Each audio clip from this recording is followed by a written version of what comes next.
But I think people can choose to be not ordinary.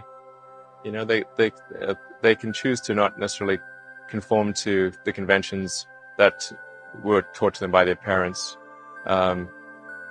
So yes, I think it's possible for ordinary people to choose to be extraordinary. One of the, I think, most common questions I hear ambitious young people ask is, I want to be the next Elon Musk. How do I do that? Obviously, the next Elon Musk will work on very different things than you did. But what have you done, or what did you do when you were younger that you think sort of set you up to have a big impact? Well, I think first of all, I should say that I do not expect to be involved in all these things. Whatever this thing is that you're trying to create, what would be the utility delta compared to the current state of the art times how many people it would affect?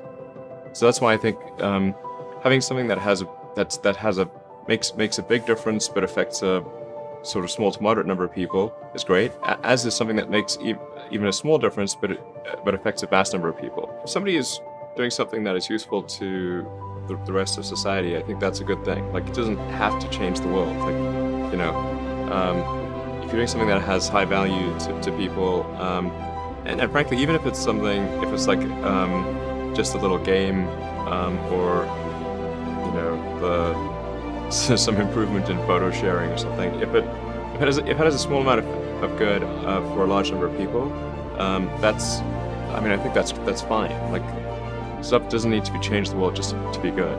If you're going to create a company, the first thing you should try to do is create a working prototype. You know, everything looks great on PowerPoint. you can make anything work on PowerPoint. But if you have an actual demonstration article, even if it's in primitive form, that's much more effective for convincing people. You want to make something beautiful. I mean, you want to trigger whatever fundamental aesthetic algorithms are like in your brain. You have, I think, some intrinsic elements that represent beauty, and that trigger the emotion of appreciation of beauty in your mind.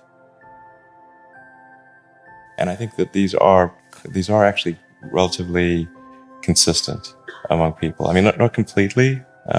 Some people not everyone likes the same thing, but there's a lot of commonality. You can make yourself pay attention to why you're essentially bring the subconscious awareness into conscious awareness.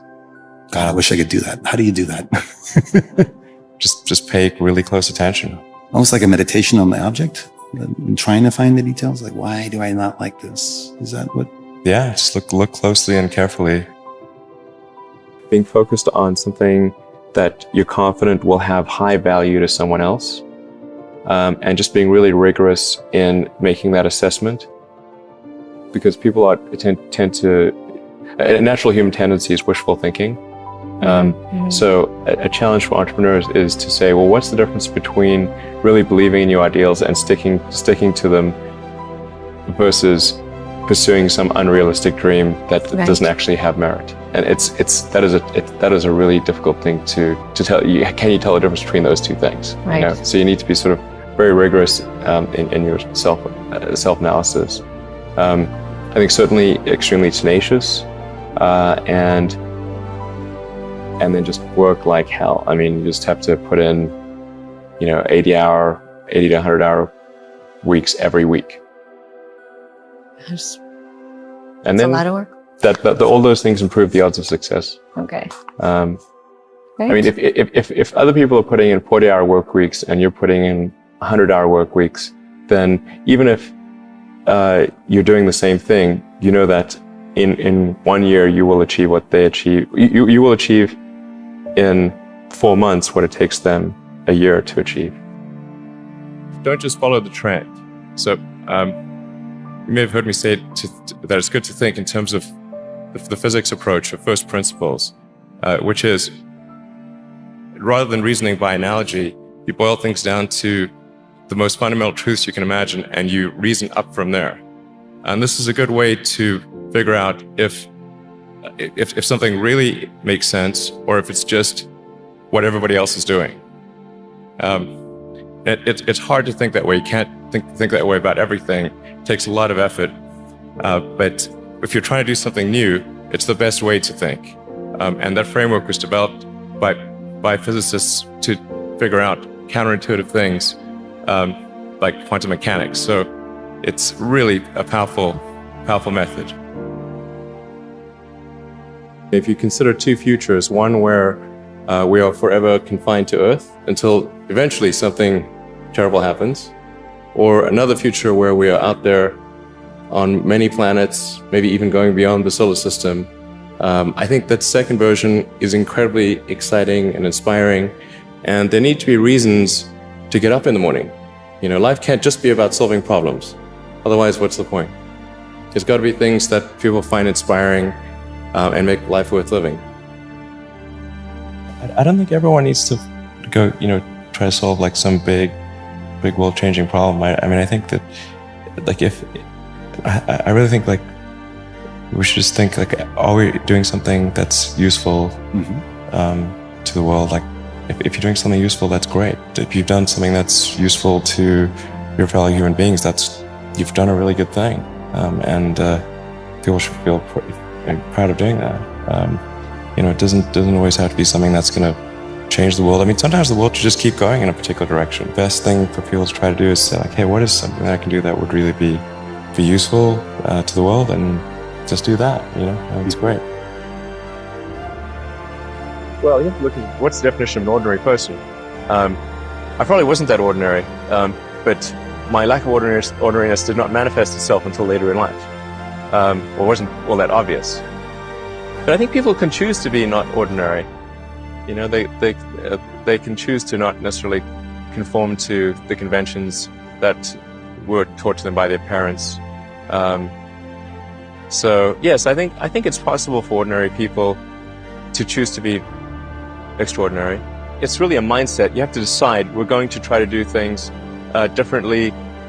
Well, provided that they're better. You shouldn't do things differently just because they're different. They need to be different and better. But I think you just have to sort of decide, let's think beyond the normal stuff and have an environment where that sort of thinking is encouraged and rewarded, and where it's okay to fail as well. Because when you try new things, you try this idea, that idea, well, a large number of them are not going to work. And that has to be okay. If every time somebody comes up with an idea that has to be successful, you're not going to get people coming up with ideas. Just showing up is half the battle. Just, you got to try hard to do it, and don't be afraid of failure. You also need to be rooted in reality.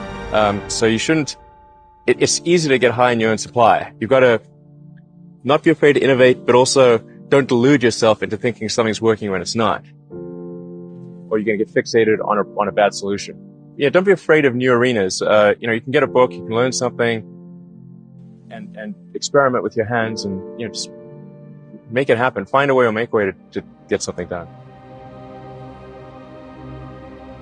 Always taking the position that you're to some degree wrong, and your goal is to be less wrong over time. One of the biggest mistakes people generally make, and I'm guilty of it too, is wishful thinking. You want something to be true, even if it isn't true. You ignore the real truth because of what you want to be true.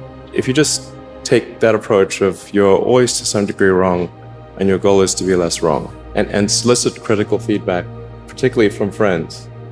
Like friends, if somebody loves you, they want the best for you. They don't want to tell you the bad things. So you have to ask them, and say, really, I really do want to know, and then they'll tell you. I think successful entrepreneurs probably come in all sizes, shapes, and flavors. An obsessive nature with respect to the quality of the product is very important. Even if you're the best, there's always a chance of failure. So I think it's important that you really like whatever you're doing. If you don't like it, life is too short. If you like what you're doing, you think about it even when you're not working. I mean, it's something that your mind is drawn to. And if you don't like it, you just really can't make it work, I think. You guys are the magicians of the 21st century. Don't let anything hold you back. Imagination is the limit. And go out there and create some magic.